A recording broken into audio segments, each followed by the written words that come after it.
First, Mᴜsɪᴄ, from which the shrine was named after, then Nanami, the pathetic human, now serving in the beloved shrine, Iɪn. Nanami appointed Iɪn as the new land god if ever she died. She was a human after all. Nanami died because she was going to save Kurama, but she was tricked and eaten by the yokai of the shrine. Tomo was outraged and heartbroken. Kurama was traumatized and hardly recovered once he was freed.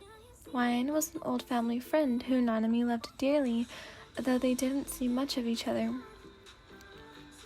It was more so after Nanami learned how to be a god. Iɪn was 16 when she became the new land god, but is now 23, a human who is even more hopeless than Nanami. Is that possible? She is young and rebellious. This, of course, angers Tomo to no end. Iɪn had no interest in becoming the land god, but she had no interest in pawning the responsibility off on someone else. Deep down, her heart was pure, and that's what drew Nanami to her. The late land god could see the potential just as Mᴜsɪᴄ could see it in her. When Iɪn told Tomo, he was so angry he nearly destroyed the shrine. Tomo was angry because she told the yokai he believed she didn't care. When after he sort of calmed down, he could see the tears streaming down the girl's cheeks. She loved Nanami just as Tomo did, but was hard of showing it. 7 years have passed and Tomo has refused to accept Iɪn as the land god. First, Mᴜsɪᴄ abandoned him, then Nanami died, and now another human imbecile wished to imprison him.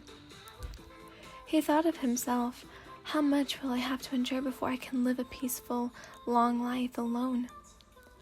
Iɪn believed that Tomo would never like her, no matter what she did, so she decided to stop showing him what she could do and did things in secret or away from him.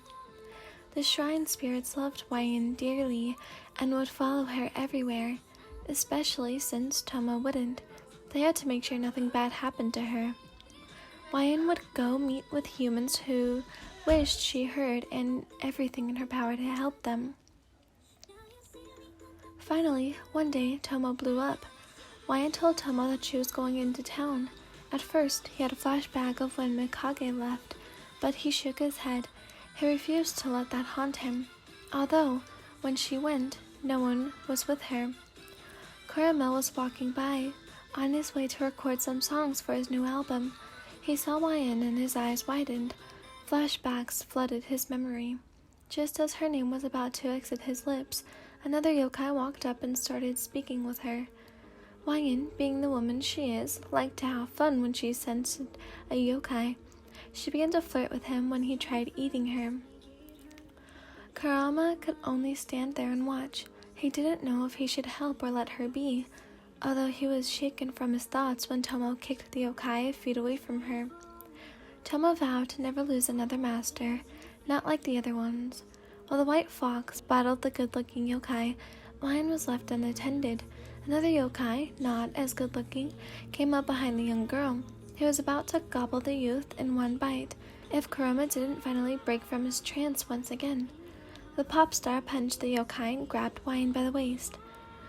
"I'm not losing someone else," he whispered more to himself, but Iɪn could hear anyway.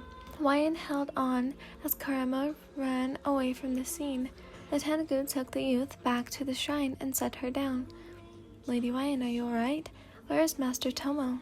the shrine spirits asked in haste.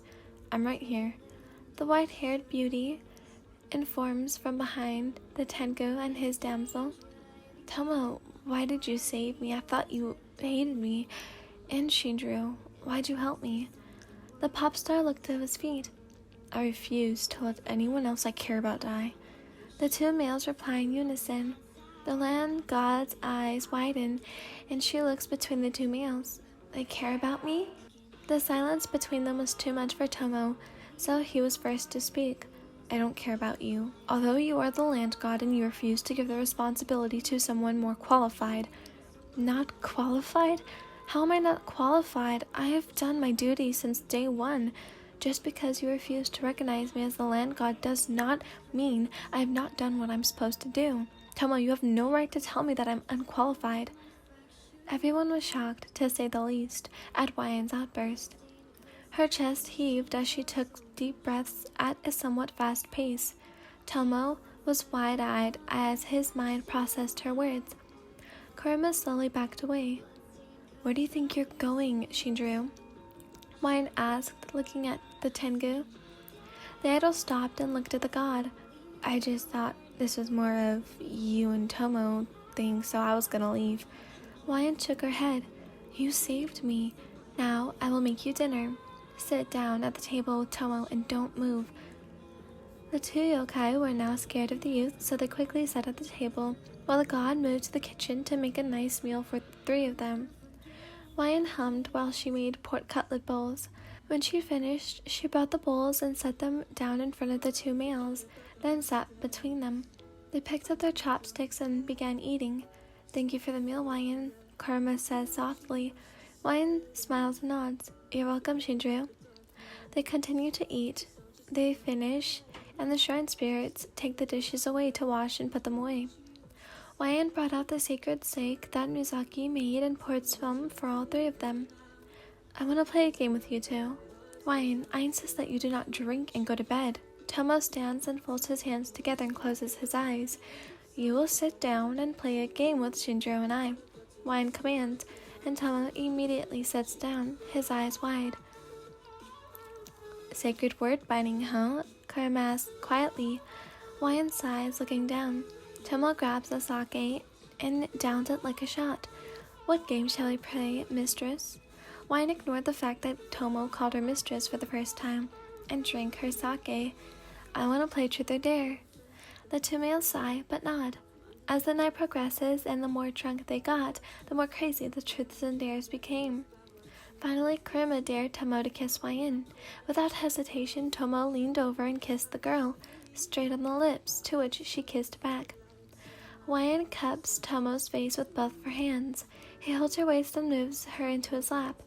The god moves her hands into his white hair. Kurama whistles. Tomo runs his hands up and down her sides.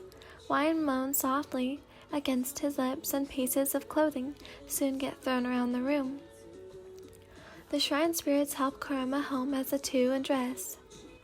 Tomo hovers over his mistress as his lips travel to her neck. His lips brush over the porcelain skin, sending shivers down her spine. Tomo, take me, the god orders softly. Tomo smirks and nods once, slightly. He lines his member with her entrance and slams in. The youth gasps and cries out. He was not small, and now Hwayen knew it. The god grips the yokai's shoulders as he begins to thrust hard and fast. As his thrusts get faster and harder, so does Tomo's breathing. Hwayen pants as her breast bounds. His lips connect with her nipple, and he massages the other with his free hand. After a while, he switches breasts and gives it the same treatment. The youth moans the yokai's name in his ear. This motivates Tomo to move harder. He hits that special spot inside her, causing her to moan louder. He smirks and keeps hitting that spot over and over. The coil inside them tightens until finally it unravels. They moan each other's name as their backs arch. Tomo hot speed spills into Hwayen as her juices coat his thick member. The girl pants as Tomo pulls out and lays down with her. She curls into his chest and he holds her close. In the morning, Hwayen wakes up, still in Tomo's arms, but now they were covered with a blanket. The shrine spirits must have pulled the blanket over them. The god smiles at her yokai and kisses his neck. He didn't have to say it, or even have to really feel it, but Hwayen could be happy with that one night they shared. She would always remember it, the night Tomo finally accepted her. He's never gonna make it, all the poor people he's forsaken. Karma is always gonna chase him.